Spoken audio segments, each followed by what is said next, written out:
Who are you नहीं how are you पूछते हैं ना पहली दफा किसी से मिलते हैं। तो मैं मिलूंगी क्यों आपसे? क्या कर रहे हैं आप? शक्ल से तो आप छोटे केत लग रहे हैं। ठीक है, तभी ठीक है मेरी बेटा। वो मैंने लॉकर में कुछ सामान रखा हुआ है, लॉकर का नंबर मैं तुमसे शेयर कर दूंगा। इसकी क्या जरूरत है? कभी भी किसी भी वक्त जरूरत पड़ सकती है। तुम तो हमारे राजों के अमीन हो भाई, तुम्हें पता होना चाहिए कौन सी चीज कहाँ रखी है, किसकी है, किसको देनी है।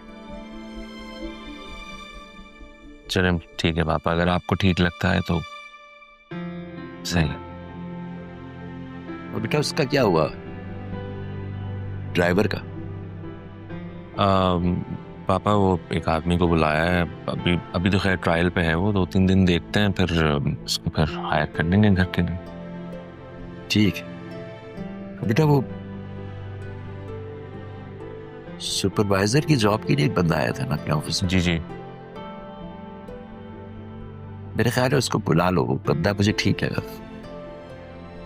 सही कह रहे हैं आप। वो मेरी एहसान से भी बात हुई थी तो वो कह रहा था मैं गारंटी लेता हूँ, आप रख लें उसे। तो आपको भी ठीक लग रहा है तो फिर उसको रख लेते हैं। हाँ, बस उससे ये कह देना कि सुपरवाइजर का मतलब ये नहीं होता कि वो कुर्सी पे बैठ के ऑर्डर करे। किसी भी वक्त कोई जरूरत पड़ सकती है तो उसे खुद भी काम करना पड़ेगा। ठीक है पापा, मैं कह दूंगा। आप अपने कमरे में जाएं, आराम करें। ठीक है, चलता हूँ। छोटे साहब, आपसे एक बात करनी थी। जी जानवी। वो तारा बीबी का चेकअप है, क्या आप उन्हें हॉस्पिटल लेके जा सकते हैं? मैं खुद ले जाती, लेकिन आप तो जानते हैं अरमान भी नहीं है यहाँ पर, और आज बड़े साहब भी घर पे हैं। चलो ठीक है, मैं ले जाऊंगा। आप उनसे कहें मैं वेट कर रहा हूँ, उनका भेज दें। ठीक है, बहुत शुक्रिया आपका, मैं बुलाती।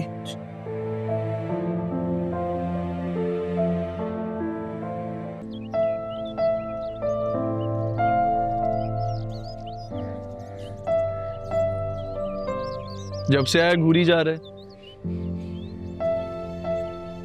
क्या हुआ? अब ये तो तू बताएगा कि क्या हुआ है। मैं क्या बताऊंगा? अच्छा, इतनी कॉल्स की मैंने तुझे, यार तू बात क्यों नहीं कर रहा है? सुने, तू ऐसे खफा हो रहा है जैसे तू मेरी गर्लफ्रेंड है। उसी का पूछने के लिए ही मेरी बीवी ने मेरा दिमाग खराब कर रखा है।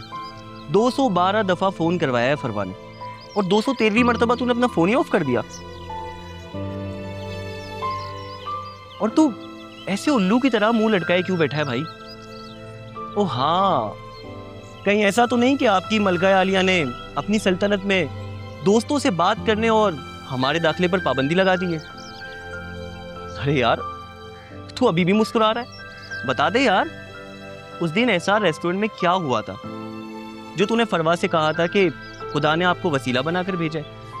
अब ये बात उसके दिमाग में बैठ गई है। वो तो वैसे ही मेरे मुंह से निकल गया था। भाभी को कहना मेरा वहम था। हो, वहम? एक बात कहूं, एक तरफा मोहब्बत भी एक वहम ही होता है।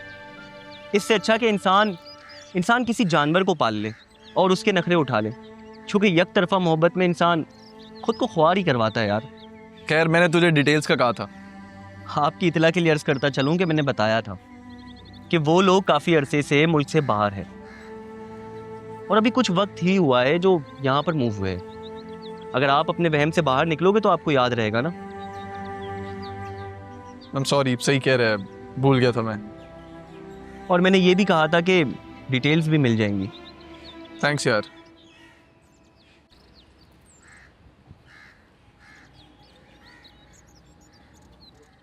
क्या हुआ? पता नहीं क्या प्रॉब्लम हो गई, अचानक बंद हो गई गाड़ी। 1 मिनट रुके, मैं अपने मैकेनिक को फोन करता हूँ।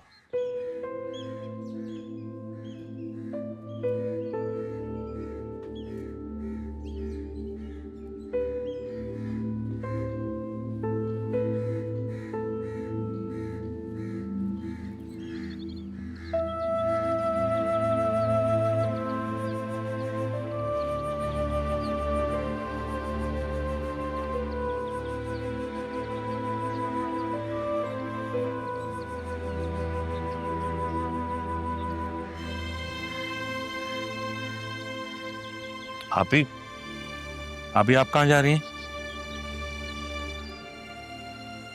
मेरी वजह से बहुत प्रॉब्लम हो रही है नादिल। मैं खुद से चली जाऊंगी। नहीं नहीं प्लीज आप बैठे, आपकी तबीयत भी ठीक नहीं है। मैं बस फोन कर देता हूँ, वो आ जाएगा, गाड़ी ठीक हो जाएगी।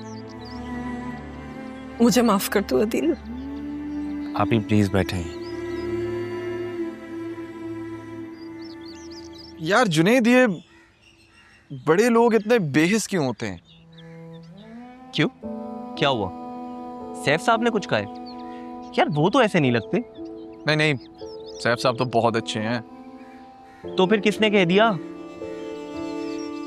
उनकी बहू, अदील साहब की बीवी।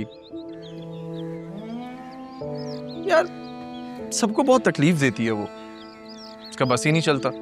अभी बस नहीं चलता तो इतना हर्ट करती है, और जिस दिन बस चला ना, कहीं ऐसा ना हो कि बस चला दे सब पर। यार एक बात बताऊं, ये बड़े लोगों का एक अपना ही स्टाइल होता है, तू दिल पर मत लिया कर यार।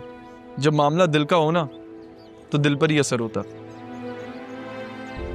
तू नहीं सुधरेगा यार। अच्छा चाय पी।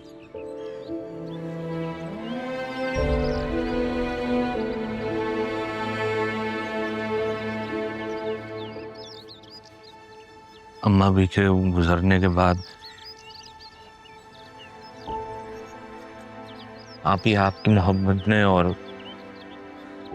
अम्मा भी की मोहब्बत में बहुत रुलाया मुझे, बहुत दुख पहुंचा। लफ्ज़ शर्मिंदा अम्मा जी की मौत के आगे बहुत छोटा है।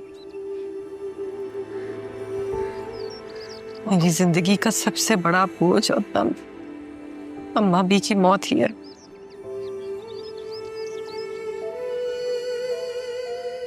पता नहीं मैं अब तक कैसे जिंदा हूँ। अभी आप मेरा इंतजार कर लेती। मैंने पापा से बात कर ली थी, पापा ने अम्मा भी से बात कर ली थी, सब ठीक होने वाला था। अब बस आपकी जल्दबाजी की वजह से इसी की तो सजा मिल रही है मुझे। जज्बाती पर जल्दबाजी, इसी वजह से तो सब कुछ बिखर गया। मैं तो कभी पलटकर वापस आना भी नहीं चाहती थी, आने की हिम्मत भी नहीं थी।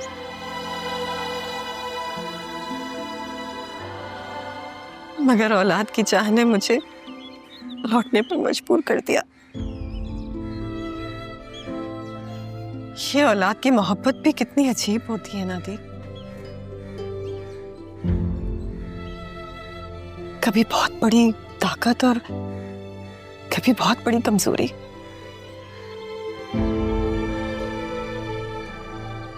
बस इसी औलाद की मोहब्बत ने मुझे वापस आने पर मजबूर कर दिया।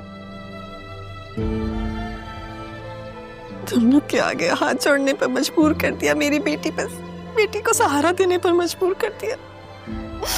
बहुत बड़ी सजा काटी मेरे दिल। आप ही प्लीज, आप ही ऐसा ना करें प्लीज, हाथ मत जोड़ो। क्या हुआ?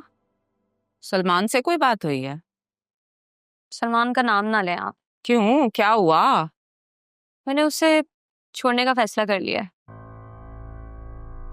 वजह बताओगी? अम्मी, सलमान जैसा नजर आता है ना, वैसा बिल्कुल भी नहीं है। तुम्हें क्या पता चला? उसका ना एक दोस्त है काशिफ, उसने मुझे उसके बारे में बताया कि वो कितना गरीब और फ्रॉड इंसान है। वाह, बड़ा अच्छा दोस्त है, अपने ही दोस्त की बुराई कर रहा है। हाँ, लेकिन आपको पता है सलमान जिस गाड़ी में आता था और कहता था कि वो उसके बाप की है, जबकि वो गाड़ी काशिफ की है, और काशिफ के ही फ्लैट को वो अपना फ्लैट कहता था। ये तो काशिफ की नेकी है कि उसने मुझे उसके बारे में सब कुछ बता दिया। आपको पता है अम्मी, काशिफ ने ये भी बताया कि उसकी नजर ना हमारे इस घर पर थी कि वो उसे मिल जाए। खैर, ये घर तो तुम्हारी दादी ने अपनी जान से लगाया हुआ है, मैं जीते जी तो किसी के नाम नहीं करेगी वो। लेकिन तुमने ना ये सलमान वाली बात बता के मुझे परेशान कर दिया। वैसे अम्मी, काशिफ बहुत अमीर फैमिली से बिलोंग करता है। बिल्कुल अपने बाप पर गई हो, वो भी दौलत के पीछे गया था। जी नहीं, मैं आप पे गई हूँ। तो पसंद की चीज हासिल करने के लिए ना मैं किसी भी हद तक जा सकती हूँ। तुम्हारी दादी ने ना मेरे बारे में बता के अच्छा नहीं किया तुम्हें। लेकिन चलो, मेरी बेटी समझदार तो हुई है इन बातों की वजह से। लेकिन सिद्धा, पहले मैं मिलूंगी इस लड़के से। ठीक है, मैं काशिफ से बात करूंगी। ज्यादा जज्बाती मत होना, और अपनी दादी और बाप से ये बात छुपा के रखना, वरना वो सब मामला खराब कर देंगे। मैं तो दादी से कोई बात ही नहीं करती, बस आप ना प्लीज अब्बू के सामने कुछ मत कहना।